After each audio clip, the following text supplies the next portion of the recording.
Bem, eu vou apenas fazer aqui, parte da minha fala foi contemplada pelo conselheiro Bruno, pelo conselheiro Paulo Horta. Eu quero dizer a todos que também estão nos vendo que eu respeito a diversidade das análises políticas, as diferentes estratégias políticas que se constituem em meio ao campo da política. No entanto, nos últimos 12 anos como gestora, eu fiz em vários momentos eu vivenciei. Se vivemos nesta gestão 400 dias de movimento grevista, nesses 12 anos eu já vivenciei muito mais. Não apenas como gestora, mas também já vivenciei como líder de greve nos idos 1990, onde muitos de nós pedíamos recursos para a universidade, vagas de técnicos e professores.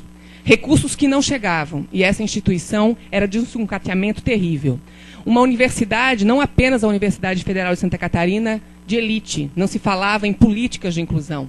Participei do primeiro grupo que discutiu políticas de inclusão na Universidade Federal de Santa Catarina, já como vice-diretora do Centro de Filosofia e Ciências Humanas. Já em um outro governo, com uma outra política, com uma outra forma de pensar qual é o significado da educação para esse país. Portanto, a minha preocupação nesse momento não é apenas com a crise econômica, mas é com a crise política. Porque aqueles que não têm amnésia no sentido dos diferentes processos históricos têm claro, não é, o que nós estamos vivendo nesse momento. O que é possível fazer quando se estabelece uma crise política com um país. O que se pode fazer, como se pode destruir um país a partir de uma crise política.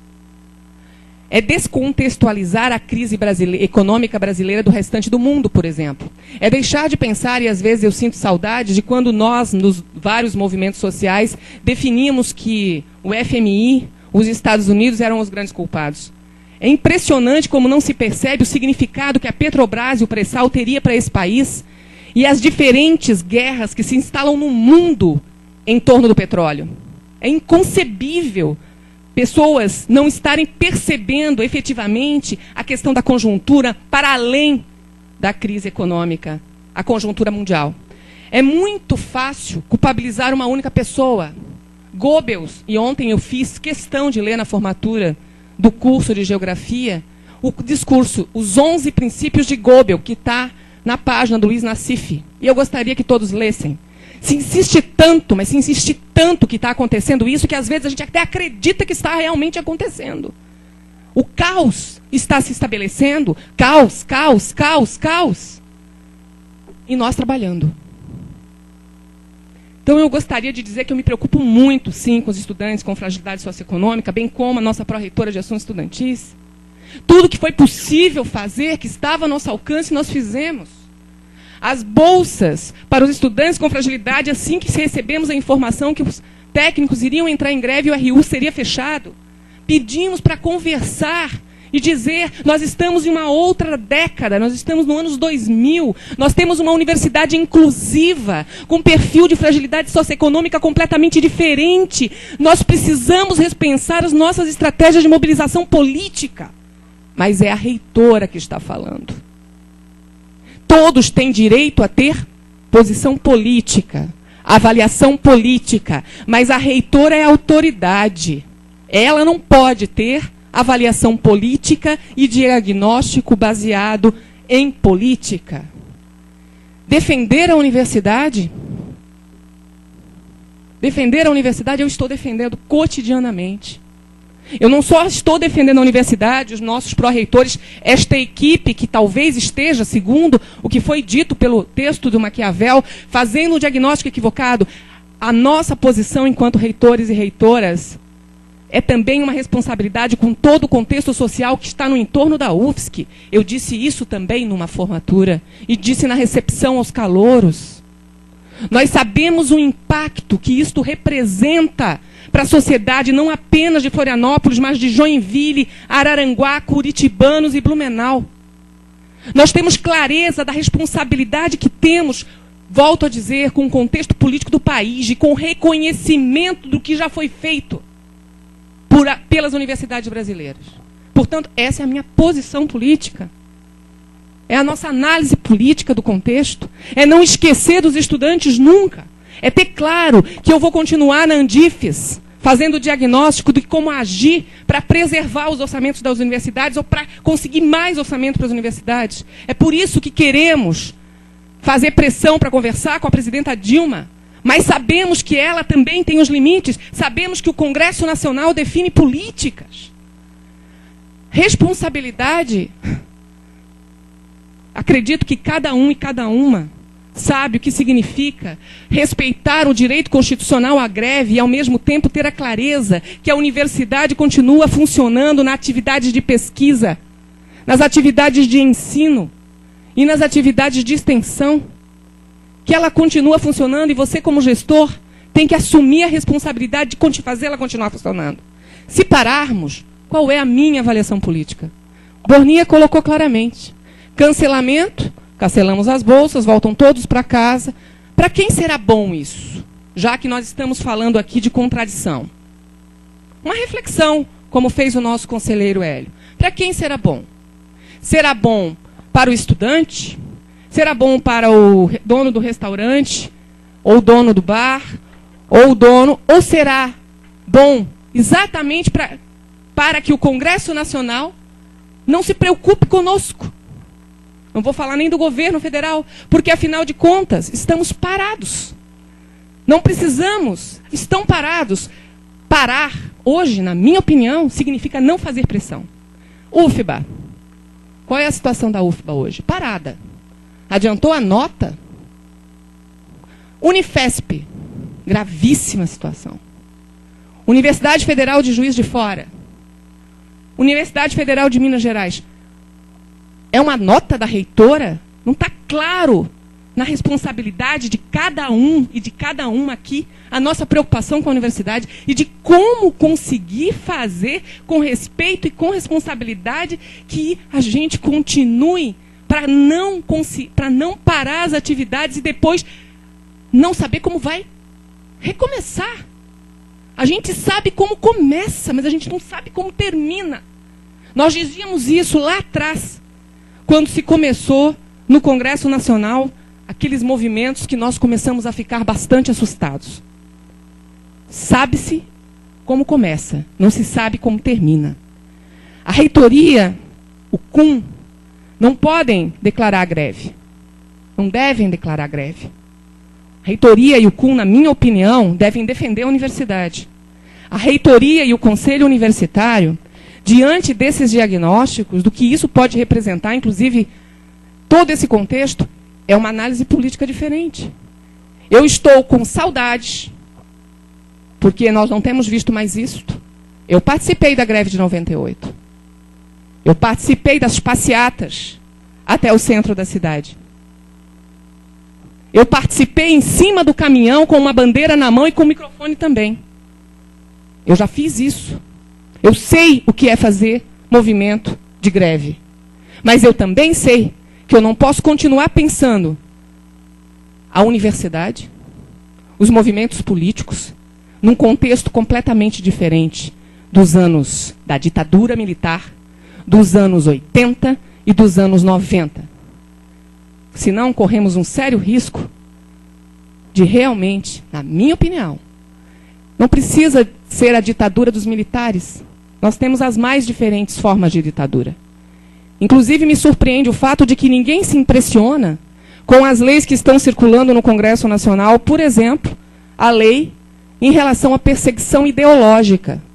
Se nós agora, por exemplo, se eu estiver falando aqui, não é fazendo uma análise política, citando determinados autores, eu estarei fazendo cooptação de massas. E poderei, então, ser presa ou processada.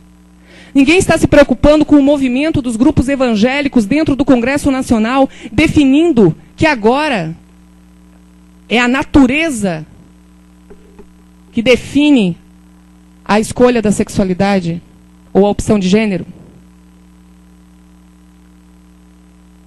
O que está acontecendo nesse momento é tão sério, é tão sério. E hoje, quando eu estava lá no Sapiens Park, assinando o convênio histórico para a UFSC, um professor me disse: reitora, eu ouvi dizer, eu fui ao FMG, eu fui à UFBA, eu fui ao FRJ. como é que vocês conseguiram administrar esse primeiro semestre. E quando eu vou na UFSC, eu percebo que tem problemas, porque o RU está fechado, a BU está fechada. Mas o que vocês fizeram para conseguir se manter e se continuarem atuando? Quero deixar bem claro que não foi a reitoria desta universidade, mais uma vez, que fechou o RU, que fechou a BU. Não houve nenhuma suspensão de edital. Cada vez que a gente diz isso, as pessoas voltam com a mesma fala dizendo que não é verdade. E as coisas continuam. Eu não sei se nós estamos numa época, numa geração em que tanto se repete que parece que é se convencer. Então eu peço aqui muita responsabilidade de todos nós. E aqui eu não estou individualizando ninguém. Eu estou só sendo a oportunidade de dizer que a gente não está realmente num momento muito fácil. E cada um, cada uma, tem o direito de ter a sua leitura política. E a minha leitura política, nesse momento, que é isso que a Adriana perguntou, é que nós teríamos mais prejuízos e menos verbas para a educação e, principalmente, estaríamos contribuindo com a crise política nesse país se a Universidade Federal de Santa Catarina, sem ter um diagnóstico objetivo que diga nós não podemos continuar, parasse. Hoje eu não tenho. Espero a resposta do governo? Espero, porque eu ainda estou na mesa de negociações. Eu ainda tenho conversado com o governo. Eu ainda tenho com quem dialogar. Porque nesses últimos anos, nós construímos este diálogo. Porque é este diálogo que possibilita um gestor conquistar e mostrar o que tem na sua universidade. Então, nesse momento, nós temos claro que hoje nós podemos dizer, com todas, estamos num momento de excepcionalidade, com certeza. Exatamente porque as pessoas têm o direito à livre escolha.